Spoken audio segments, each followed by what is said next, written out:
Right, let's take a look at today's newspapers. On the front page of the Times this morning, the family of the escaped alleged terrorist, Daniel Khalif, appealed last night for him to give himself up as the search went into the fourth day now. The Telegraph has a net zero obsession fueling inflation, with the former Bank of England governor saying it shouldn't be the bank's top priority.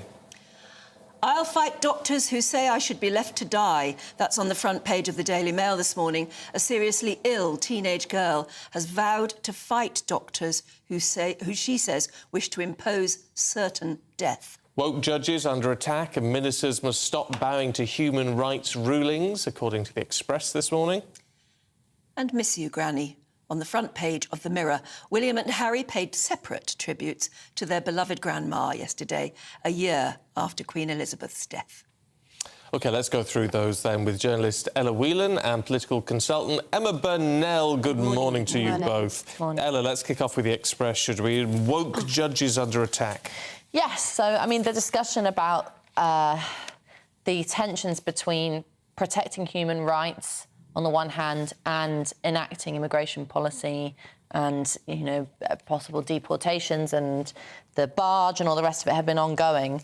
This is a new report out by Michael Arnheim from Civitas called Fixing Human Rights Law, which is going pretty hot and heavy in suggesting that there is a deep-seated problem between the two. I mean, he talks about the idea that there should be dinghies escorted back across the channel, that the UK beaches should be patrolled vigorously with a wartime style home guard response.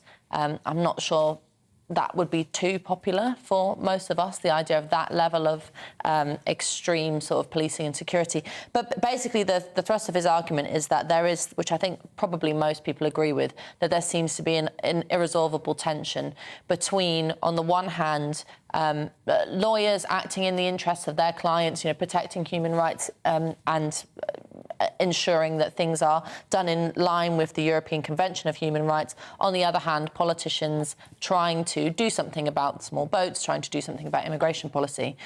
Alongside this, they've got a comment from Danny Kruger, the Conservative MP, talking about how, you know, there is this tension within the Tory party about whether or not to leave the ECHR.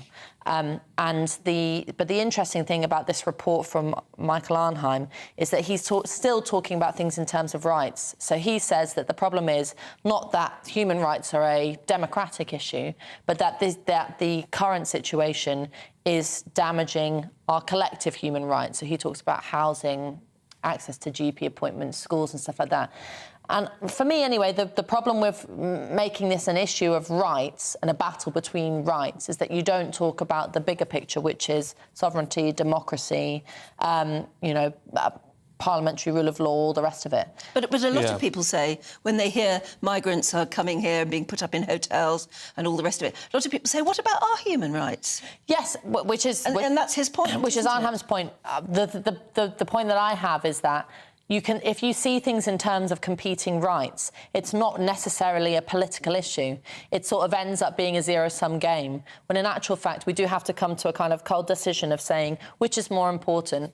You know, collective idea of democracy and sovereignty in which you might pass immigration law, and though that might affect individuals negatively because they're deported or whatever, obviously I don't think anyone's suggesting we treat people inhumanely, then that's a decision you take. But at the moment, there just is this, I feel that there's almost this sort of cowardice to prioritise the idea of a sovereign nation, which sometimes does things that are difficult.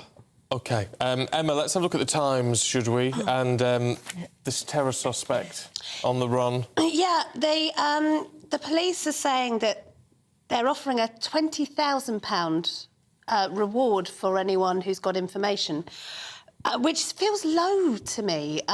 You know, I was just thinking, you know, £20,000 these days, that's a good car. I mean, it's not my car, but it's a good car. That doesn't feel like the kind of money you give up your ideology for. If there's someone who's been helping this young man, it's because they really believe what he believes. And it just doesn't feel like the fit is there. No, but they must have come up with that figure for a reason. Well, I mean, I'm sure there are calculated it. people who understand the psychology of this far better than I do, but that was the first thing that struck me was, am I going to betray everything I've ever believed in for a Prius? But I guess they're thinking these are probably young people. They must be thinking it's people around his age, to which 20 grand is going to be. It does feel a slightly massive different, chunk of money. yeah. And the other thing, which I think is really quite worrying in this report, is they don't know this, but they're saying he could have been helped by not just other prisoners and not people outside, but guards within the prison.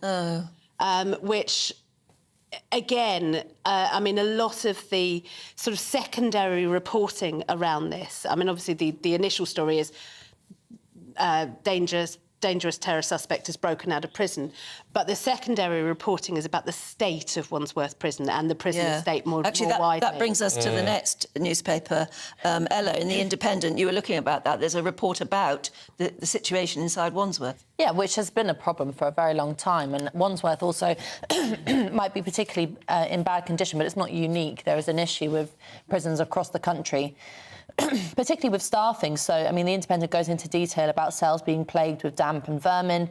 I think probably the most shocking is that inmates are routinely locked up for 22 hours a day.